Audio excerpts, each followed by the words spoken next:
how we connect with people, how we show up for people, how people connect with us, how people show up for us. How many of you have had some times in your life when people have showed up big for you? Okay. You remember that, right? Those moments. Um, what you and I get the gift and honor to do each and every single day is we get to show up for people. And I want you to write this down. I was in a room a long time ago, and I don't see him on the call. Damien, are you on the call? I don't see you on the call. Um, but I was in a room with a guy named Damian Burris, who I have massive respect for. He's one of the best speakers, communicators that I've ever heard. And I'll be honest, I was busy doing something. He and I were both speaking. I had spoken. I was walking off, and he stopped me. I stopped in my tracks because he said these words. He said, "Relationships are the currency," and it stopped me. It stopped me, and it made me think. What does that mean? Relationships are the currency. So I want to ask you today. No wrong answer. Okay. What would you say it means when we say relationships are the currency? Let's hear from you. What do you got? I would say a lot of people they're so quick to think about the commission when it comes to relationships, whether it's in business or whether it's agent partnership or whatever the case is. And it's very easy to focus too much on the money side of things and don't realize that the relationship that you build there is the true currency that's going to build over time, whether that That's is right. just spending time with each other, whether that's learning from each other. There's so much more than just, the monetary gain of things. It's really your relationship with others that builds that connection and That's right. long-term value between That's both right. of you. That's right. Yeah, I love it. I love it. Well said, Dylan. Anybody else? I'd like to add as well. Good morning, Yeah. everyone. I definitely have to agree. I struggled, the last year to find a way in my own business with myself. And so I think I put a lot of pressure on myself thinking in that manner of trying to find the business. So I changed the way that I approach things and I started to build around my life. So instead of Yeah. seeking, I'm moving through life, projects that I'd like to do to engage with the community, help colleagues, and just organically meeting people and moving through my daily life. And I'm attracting now. So I think the relationships that I'm building are definitely more meaningful for me because I am a nurturer and I'm okay with the long game. So for Mhm. me, that's my comfort level, and I'm not a pusher. I don't convince people. I just make the connection and don't even talk about real estate. So that has been Yeah. a huge change for me, and it's working out very well. Yeah. Yeah. Christina, well said, and great job on leading that way, right? Great job on leading that way. Just meeting people where they are, right? Being in relationship with them. So, Big D, I know you just got on the call. I saw you come on, bro. I just asked these folks, what does it mean to you when you hear the words relationships are the currency? And they gave some great answers. Brother, I heard this from you. I told them I was in a room. You started talking. It stopped me in my tracks. Tell them for a couple minutes. What do you mean when you say relationships are the currency, brother? Oh yeah, absolutely. We live in a world where currency is we look at money and how it advances who we are and gives us options. But in this world that we live in, and also this profession, who we know and how we treat those relationships, to me, are way better than money. I feel like even the relationship that we have and the people that I have on this that I know on this call right now, there are some things. There's a slogan that MasterCard said. It said there's some things that money can't buy. And from everything else, there's MasterCard. The relationship that I've established with you and with everybody on this call, money couldn't touch how far those relationships go. So to me, relationships is currency, is actually understanding that the people you meet, the experiences that you have, sometimes are way better than anything that you can ever buy with money. And they can move your career, your life along in a way that you never thought possible. That's right. Come on. Y'all see why I said you should listen to Damien? Okay. If that guy's in a room, you need to show up. All right. If he's on a Zoom, you need to show up and talking about relationships, right? Damien and I literally met um, in a ice cream shop in Virginia. And he's just one of those people, man. When I met him, like When I heard him say relationships is currency, this is after I met him. It took me back to the day I met him, and I went, okay, I understand what you're saying, right? Because you can't buy that. Are you with me? You can't buy connection. You can't buy love. You can't buy those things. That's the currency of relationships. And I love how he said it, is that we all have these relationships, right? That with, I want you to think about this. Where would you be today without them? Let me tell you something. I'm not on this call today without the relationships that have led me here, without the people who've poured into me and loved me well and guided me and at times like rebuked me, been like, no, bro, that's out of alignment. You're feeding your mouth on alignment. People who love me enough to do that. Ernest, I saw your hand go up, but then you went away. Where are you, brother? Sorry, because I'm driving. Really good example with this, Dusty, is I have spent a stupid amount of money for Zillow leads, and it got me pretty much nowhere. But when I get a referral from somebody that I have a relationship with, those transactions are smooth as butter because I have a relationship with the other agent, then build a relationship with their client. And that right there, that currency is so key to my business. I don't need to be paying for these fake leads, right? I have to prove myself because with the referrals, with the relationship, they're just so much easier. Yeah, Ernest, well said. Hey, how many of you have closed transactions just like that? That your phone goes off and they said, hey, our mutual friend so-and-so told me to call you. And it have you noticed this? It's like immediately you already know them. Have you noticed that? It's like, oh, we've known each other for years, okay? I'll also tell you this, relationship being currency is, man, there's just no time on these. Like, literally, I've only known Big D for like less than 2 years. Okay, it's been about 2 years. Okay, this guy's Uncle D to my kids.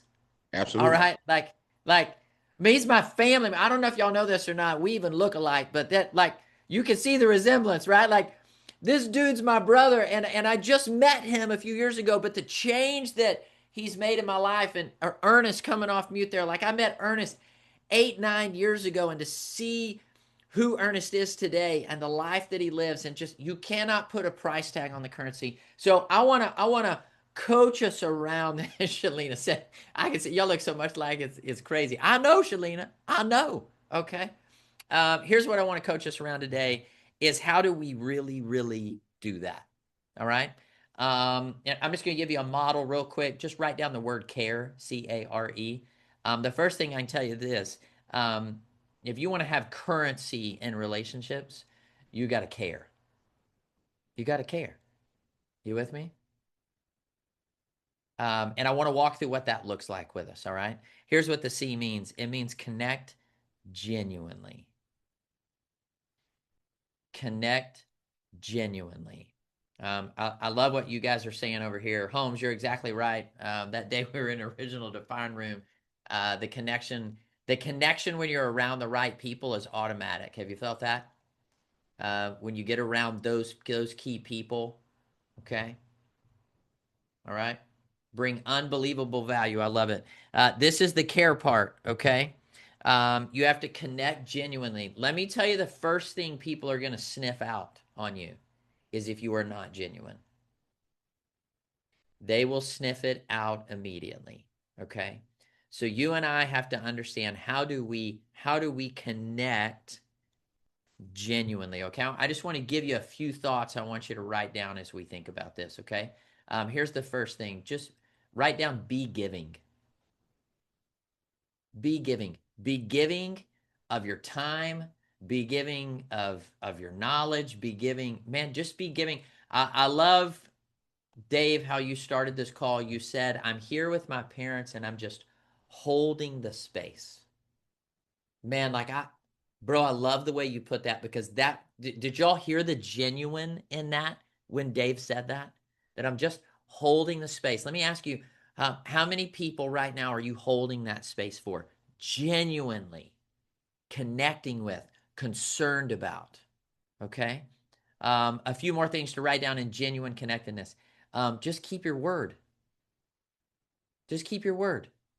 Like, do what you say you're going to do. Follow through. That's genuine connectedness.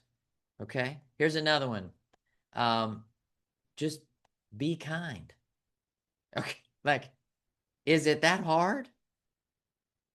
Man, like I just, can we just show up and be kind to people, regardless of what's happened, regardless of the circumstance? Just what does it look like for us to be kind? Be on time, better yet, be early. Okay. Ask great questions. My daughter showed me the meaning of the word empathy. That's important. I think that Bryce does, empathy to have towards others, really. That's right. Juan, I'm glad you brought that up because there's a difference between sympathy and empathy. Okay. Sympathy is I'm sorry. There's nothing wrong with sympathy. Okay. But empathy is a different level, like Juan said. Empathy is not just I'm sorry. Empathy is I'm going to get into your shoes. I'm going to get on your side of the table. I'm going to feel what you feel. I'm going to see it as you see it so that I can actually meet you where you're at. That's empathy. Okay. And I love D. I want you to explain this a little bit. Big D just wrote over here, experience has a tone. What do you mean by that, brother? Yeah, one of the things, if you guys follow, if you've heard me speak, and one of the things that I'm gonna be honest, I've prayed and asked God to allow me to have such an impact with words that people remember me from one encounter. And the reason why I say experience has a tone, because when a person gets up and they tell you something from something that they've never done, you don't feel it. But when you hear from someone that has failed and gone through something, you can feel it when they open their mouth. If I walk in and tell you how to win a basketball championship, you know I'm just talking from a book. If Michael Jordan gets up and says how to win a championship, it's from experience because we've watched him do it and we understand and know. You can hear it when Dusty talks that he cares for people. I was talking to a person that Dusty had left the building the other day, and he said, man, one thing I love about Dusty, you always know where his heart is. And that's something from one encounter that I've never been able to not acknowledge. That everybody knows if you hear Dusty speak, his heart is as big as Texas, right? So you got to understand and know experience has a tone. So when you're trying to come across to the people that matter to you and the people that you're going to affect, always remember to talk to them about your experiences. Reading a book is good, understanding what's happening, but your life is full of things that you've overcome. So never be afraid to tell people what you overcome. That's right. That's right. Yeah. I love that, man. Experience has a tone.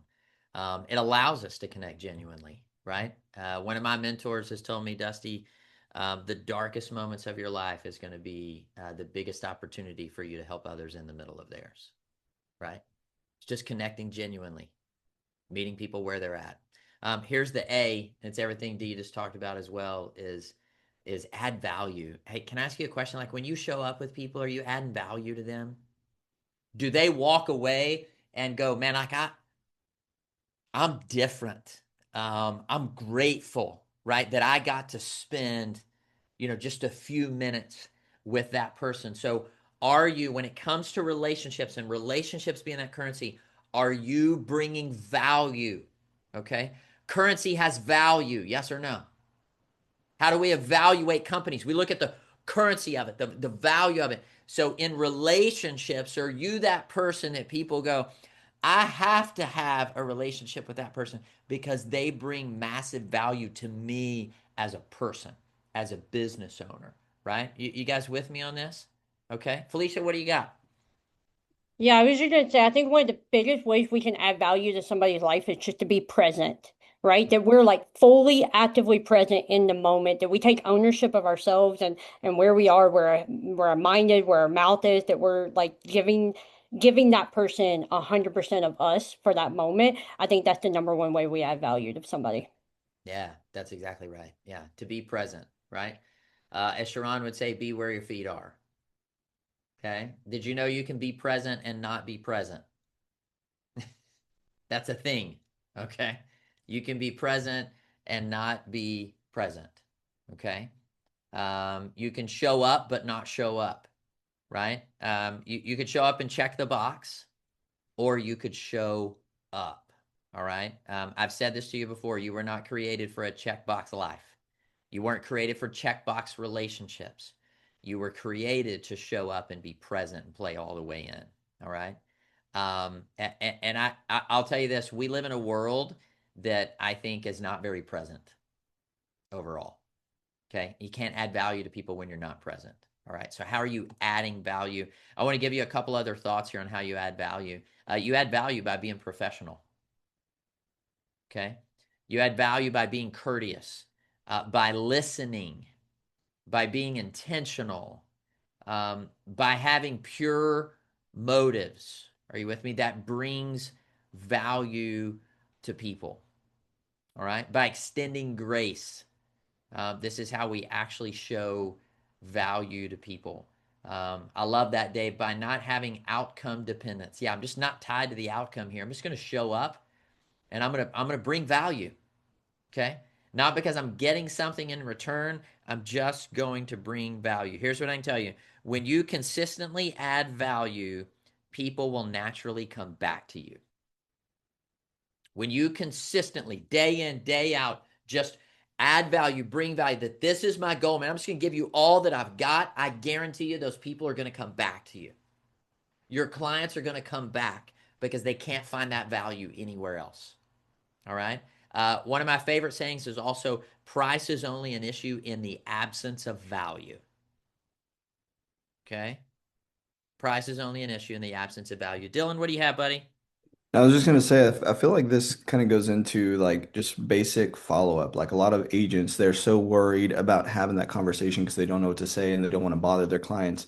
But just like you're saying, when you're providing value in each conversation, and it changes that dynamic of, oh, I don't want to, because that's where that call reluctance comes from. People are scared to have that conversation because they don't want to just annoy the person. But when you're coming there with a place of value, whether it's a client, whether it's another agent, whether it's just a friend, or whatever the case is, when you have some type of value in that conversation, in that follow-up, it takes away that client, that call reluctance, and you're able to continue to further deepen and establish that relationship. That's exactly right. It's exactly right. Well, and it goes back to what Dave said, right? By not having the outcome dependence. Hey, I'm just going to show up and bring value. Okay. And that takes me to the next part too. The error in the care model is just remember the details. Number one, if you want to show people that they are valuable to you, you remember the details. Okay. You remember their names. You stay in touch. Okay. Shalina said, that's right. Be curious about them and what's happening in their lives. If you want to win with people, okay, be actively curious about them. Not what your agenda is or what you can say, but be actively curious about them. That's how you win with people. Like show them that you have a high level of interest in just who they are as a person. Okay. You guys with me on this? D, what do you got? I remember my first, it sounds weird. You may know on the call, I'm a retired homicide detective. My first murder that I worked, a young guy shot and killed another guy in front of about 50 students. And my lieutenant sent me into the call room at the time to interview him. And I went in and I said, 50 people saw you do it. I'm sending you to prison, blah, blah, blah, blah. Write this statement. He didn't say anything. He said, I didn't do it. My lieutenant pulled me out of the room. He walked in and he said, hey, listen, I got a bone to pick with you. 2 years ago, y'all were on the 2-yard line. He was a football star. He said, y'all were on the 2-yard line. You were running. You had over 100 yards, and they picked a pass play, and you dropped the ball in the end zone. He said, I'm still out of $150. Do you have my money? Because I got to end this bet today. The guy laughed. They were joking. They were laughing. He talked about his stats. 2 minutes later, he wrote a full confession. Wow. And I learned in that moment, like everybody said on this call, be curious about what's happening in people's lives. Not only can you sell a house, you can get a confession of murder, but you got to understand and realize when you show up and you understand what people are going through, it makes them open up about who they are. That's right. That's right. Yeah. I wrote down here, D, I wrote down, people don't remember every conversation you have with them, but they remember when you remember them. Absolutely. They won't remember every conversation. There's no way, but they will remember when you remember them. Okay. It shows them their value. All right. Hey, how many of you want to be known? Come on now. Be honest. We all want, all of us on some level, we want to be known. We want to be remembered, right? We want to make a mark. So how do we be curious about people and get here's where I want you to make the shift. Okay. There is a difference between knowing someone and getting in relationship with someone. Those are two completely different things. Okay. In fact, a lot of you I know because I see you on a call every week. Okay. And I love that. But I want to know more. Okay. You with me? Like when I see you face to face, I want to know more about who you are. What does family look like for you? What is where are your challenges, right? I mean, that's getting in relationship. And in order to do that, we have to do one more thing. And this is the E part. We have to engage consistently. Okay. Do you know why relationships die? Because they stop talking. And if you're not talking, you're not connecting. And if you're not connecting, you're not in relationship anymore. You guys with me on this? I've got 13-year-old twins that live in my house. And I want to make sure that I never, ever, ever lose connection with them. And the way I do that is I got to talk to them consistently, day in, day out. And not just surface level talk. I mean, like we need to talk, right? I want to know who they are, what they think, how they like, what they love, what they enjoy. Okay. You guys with me on this? All right. So we've got to make sure that we do this consistently. Consistency turns people that we know or just contacts into relationships. All right. Think about the key relationships today in your life and how they started. You with me? And how you grew in connection, right? I met Damian Burris at an ice cream shop. But Damian is Uncle D today because we have consistently stayed in contact and we've gotten to know each other about who we are, right? We've had deep conversations about life, about faith, about relationships, about teaching, about like you with me on this? Felicia Carter on this call walked up to me in a bold room, made it a point to get in relationship with me. Okay. And let me tell you something about Felicia. And now you can't get rid of me. Yeah, I was going to say, Felicia won't go away. She'll keep coming. She's going to text you, call you. I'm checking on you, partner. I love you. How you doing? Okay. I mean, but this is how we do it, right? Tim, you know what I'm talking about, right? I have a comment. I met Felicia this past week. She's great. We had a great time talking. Spent an hour and a half together. I really enjoyed getting to know her. So I want to meet everybody on this call one of these days. But Well, that's it, right, Tim? It's just engaging. Okay. So I want you to, as you get off the call today, I want you to ask yourself this question. Who are some people you've lost engagement with and you need to go fix it? Okay. As soon as we get off this call, I want you to write those names down. I want you to pick up the phone and don't be afraid of it. Everybody hear me. Don't be afraid of it. Because can I tell you something? I promise you this. They have missed engagement with you. Don't think for a second that they haven't. Don't think that because they haven't reached out that they haven't. All right. Be the one who reaches out and does what Dave said at the beginning of the call and holds the space. Okay. Like, hey, I love you. I care for you. Hey, I got no problem calling somebody and saying, hey, I know it's been like 3 years since we talked. And I want you to know I'm sorry for that because I love you and you mean more to me than that. And I just want to reconnect with you. Okay. Can I tell you in that moment what's going to happen? You're going to get in relationship. You're going to reconnect. That's called vulnerability. That's called honesty. Okay. You guys with me on this? This is the key to all of it. Relationships are the currency. I'm so grateful that I heard Damian Burris say that in a room because it stopped me. It changed the way that I thought. Now, we're not saying that the relationship is your way to money. Okay. We're saying that the value is the relationship. You tracking with me on this? Okay. The value is the relationship. And before we get off, let me tell you this. I love each and every single one of you. I'm telling you, every Monday morning, I look forward to getting on this call with you. Okay. And I know we're all over the country. And so I trust we're going to have times where we get together face to face. But I want you to know I love you. I'm thankful for you. And your relationship means the world to me. Thank you for being faithful and showing up with us each and every single week. We're going to keep leaning in, okay? I love you guys. Bless you. We'll see you again next week, okay? Hey, go pick up the phone and call some people. Get in relationship with them. We love you guys. Take care. Bye-bye.